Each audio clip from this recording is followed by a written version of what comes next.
ഈ കേരളത്തിലെ കോൺഗ്രസിന്റെ കാര്യം ആലോചിക്കുമ്പോഴേ ഒരെത്തും പിടിയും കിട്ടുന്നില്ല.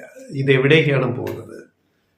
എന്തായാലും ഒരു കാര്യം കോൺഗ്രസ്സുകാർക്കും അതുപോലെ നാട്ടിലെ ഓരോ പൗരന്മാർക്കും മലയാളിക്ക് മനസ്സിലായി, KPCCയും കോൺഗ്രസിലെ നേതാക്കള് തമ്മിൽ ഒന്നിച്ചു പോകുന്നില്ല. KPCC പ്രസിഡന്റ് K സുധാകരനും പ്രതിപക്ഷ നേതാവ് VD സതീശനും രണ്ട് തട്ടിലാണ്.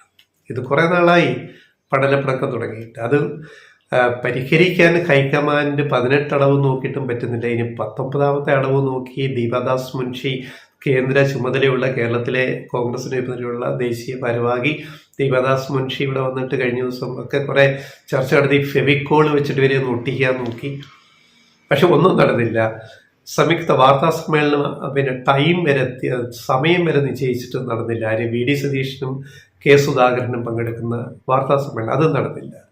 ഒരു യോഗത്തിൽ K സുധാകരൻ വിളിച്ച യോഗത്തിൽ VD സതീശൻ പോയില്ല, VD സതീശൻ പങ്കെടുത്ത യോഗത്തിൽ K സുധാകരനും പോയില്ല. അപ്പം അഭിപ്രായ വ്യത്യാസങ്ങൾ മറന്നേക്ക് പുറത്തു വന്നിട്ട് കുറെ കാലങ്ങളായി.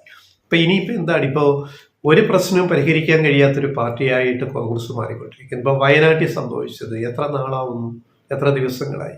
അതിദാരുണമായ സംഭവം. അവിടുത്തെ പാർട്ടിയുടെ കോൺഗ്രസിന്റെ DCCയുടെ ട്രഷററും മകനും ആത്മഹത്യ ചെയ്തു കടക്കണിയില്ല. ആ കടക്കണി എന്ന് പറഞ്ഞാൽ കടം മുഴുവൻ 2 കോടിയോളം രൂപയുടെ കടബാധ്യത ഉണ്ടായത് പാർട്ടിക്ക് വേണ്ടി കടം വാങ്ങിയതാണ്.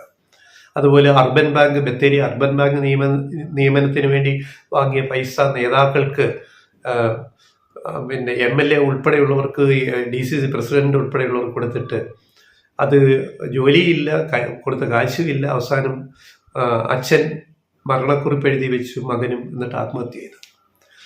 ഇത് KPCC പ്രസിഡന്റ് ഉൾപ്പെടെ എല്ലാവർക്കും, VD സതീശൻ പ്രതിപക്ഷ നേതാവ് ഉൾപ്പെടെ എല്ലാവർക്കും മുൻകൂട്ടി അറിയാം. അവർക്കെല്ലാം കത്ത് അയച്ചു. ഒരു നടപടിയുമില്ല. ഈ 2 കോടി രൂപയുടെ ബാധ്യത എങ്ങനെ പാർട്ടി ഏറ്റെടുത്ത് പരിഹരിക്കുമെന്ന് പോലും പറയുന്നില്ല. അവിടെയാണ് കഴിഞ്ഞ ദിവസം CPIMന്റെ സംസ്ഥാന സെക്രട്ടറി MV ഗോവിന്ദൻ ആ വീട് സന്ദർശിക്കുകയും കോൺഗ്രസ് പാർട്ടി ഈ ബാധ്യത ഏറ്റെടുക്കുന്നെങ്കിൽ അത് ഏറ്റെടുക്കാൻ CPIM എന്ന് പറയുന്ന പ്രസ്ഥാനം തയ്യാറാണെന്ന് പോയി പറയേണ്ടി വന്നു അവരുടെ വീടുകളിൽ ചെന്നിട്ട്. എന്തൊരു ദുരവസ്ഥയാണ് കോൺഗ്രസിന് വന്നിരിക്കുന്നത് എന്ന് പറയുന്നത്. അപ്പൊ VD സതീശന് വീണ്ടും തിരിച്ചടിയാണ്. അതായത് VD സതീശൻ ഇപ്പൊ വേണ്ടത് K സുധാകരനെ KPCC പ്രസിഡന്റ് സ്ഥാനത്തൊന്ന് മാറ്റണം, എന്നിട്ട് തനിക്ക് ഇഷ്ടമുള്ള ഒരാളെ വെക്കണം. K സുധാകരന്റെ പ്രശ്നം എന്താണ്? VD സതീശന് പ്രതിപക്ഷ നേതാവായിട്ട് പോരാ, മാറ്റണം. പകരം രമേശ് ചെന്നിത്തല വരട്ടെ എന്നതാണ് സുധാകരന്റെ ലൈൻ. രമേശ് ചെന്നിത്തലയും ഈ വാക്പോരിൽ സുധാകരന് പിന്തുണയും പ്രഖ്യാപിച്ചു. രമേശ് ചെന്നിത്തലയെ കഴിഞ്ഞ തവണ ഒഴിവാക്കിയതിന്റെ ചുരുക്ക് അദ്ദേഹത്തിനുണ്ട്. സതീഷിനെ വെട്ടിയിട്ട് എങ്ങനെയെങ്കിലും വീണ്ടും പ്രതിപക്ഷ നേതാവാകുക, അടുത്ത കോൺഗ്രസിന്റെ മുഖ്യമന്ത്രി സ്ഥാനാർത്ഥിയായി 1 കൊല്ലം കഴിഞ്ഞുള്ള തെരഞ്ഞെടുപ്പിൽ മത്സരിക്കുക, അല്ലെങ്കിൽ പ്രൊജക്റ്റ് ചെയ്യുക, സ്വയം പിന്തുണയ്ക്കാൻ ആൾക്കാരൊക്കെ ഉണ്ട്. അപ്പൊ അങ്ങനെയുള്ള ഒരു മത്സരം കോൺഗ്രസിനകത്ത് പരസ്പരം നടക്കുമ്പോൾ ഏറ്റവും വലിയ തിരിച്ചടി ഇപ്പൊ വന്നിരിക്കുന്നത് സുധാകരനല്ല, VD സതീശനാണ്, രമേശ് ചെന്നിത്തലയ്ക്കുമല്ല. രമേശ് ചെന്നിത്തലയെ NSSന്റെ പെരുന്നയിലെ മന്നം സമാധിയിലെ പ്രധാന ചടങ്ങിലേക്ക് പ്രധാന പ്രാസംഗികനായിട്ട് NSS ക്ഷണിച്ചു, നായർ സമൂഹം ക്ഷണിച്ചു. NSS ചെന്നിത്തലയെ പിന്തുണച്ച് SNDPO general secretary Vellappally Natesan രംഗത്ത് വന്നു. നമ്മളിതെല്ലാം വാർത്തകളിൽ കണ്ടതാണ്, കൂടുതൽ അതിനെപ്പറ്റി പറയേണ്ടതില്ല. അപ്പോ ഒരു മറുപടിയായിട്ട് അന്ന് സതീശൻ പറഞ്ഞത്, ഈ ഫെബ്രുവരി ആദ്യ 2 ആഴ്ചകളിലായിട്ട് മാരാമൺ കൺവെൻഷൻ, ക്രിസ്തീയ കൺവെൻഷൻ, മാർത്തോമാ സഭയുടെ നേതൃത്വത്തിൽ നടക്കുന്ന കോഴഞ്ചേരി പമ്പ മണൽപ്പുറത്തെ പ്രസിദ്ധമായ മാരാമൺ കൺവെൻഷനിലെ യുവജന സമ്മേളനത്തിലെ പ്രാസംഗികരായിട്ട് തന്നെ ക്ഷണിച്ചിട്ടുണ്ടെന്നൊരു വെടിയല്ല, സത്യമാണ്. ക്ഷണിക്കാൻ അവർ ആലോചിച്ച് ലിസ്റ്റിൽ പേര് ചേർത്തു. അത് സതീഷിനോട് സമ്മതം ചോദിച്ചപ്പോൾ അത് പുള്ളി വെടി പൊട്ടിച്ചു. ഞാൻ മാരാമണ്ണ് പങ്കെടുക്കുന്നത് എന്ന് പറഞ്ഞാൽ മാർത്തോമാ സഭയുടെ പിന്തുണ എനിക്കുണ്ട്. NSS രമേശ് ചെന്നിത്തലയെ ക്ഷണിച്ചെങ്കിൽ എന്നെ ക്ഷണിക്കാൻ തൊട്ടയൽവക്കത്ത് കോട്ടയം ജില്ലയിൽ തന്നെ, പത്തനംതിട്ട ജില്ലയിൽ തന്നെ, കോട്ടയം പത്തനംതിട്ട തൊട്ടടുത്ത പ്രദേശങ്ങളാണല്ലോ, കോഴഞ്ചേരി മാരാമൺ കൺവെൻഷന് എന്നെ ക്ഷണിച്ചിട്ടുണ്ട് എന്ന് വെടിപൊട്ടിച്ചു.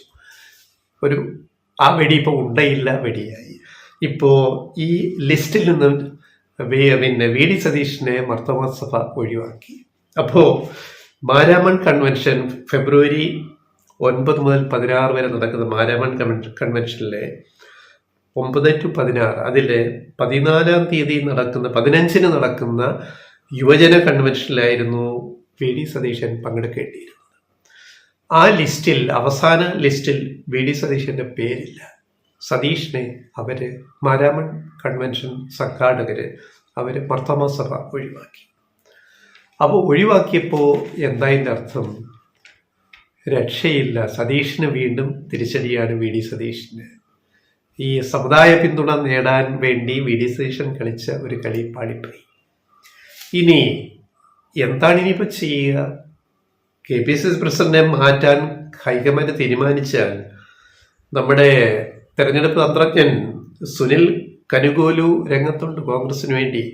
അപ്പോൾ സുധാകരനെ മാറ്റിയ വേറെ 6 പേര് പ്രസിഡന്റ് ആവാൻ രംഗത്തുണ്ട്, കെ പി സി പ്രസിഡന്റ് ആവാൻ.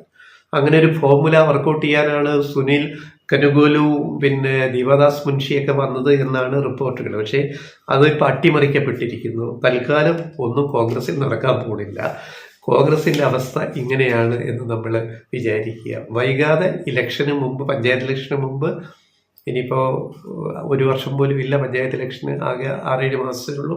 പിന്നെ നിയമസഭാ തെരഞ്ഞെടുപ്പ് 1 കൊല്ലം കഴിയുമ്പോൾ വരും. അതിന് പാർട്ടിയെ സജ്ജമാക്കാൻ ഒരു മരുന്നും കയ്യിലില്ലാതെ സുനിൽ കനുകോലുവും വിഷമിക്കുകയാണ്.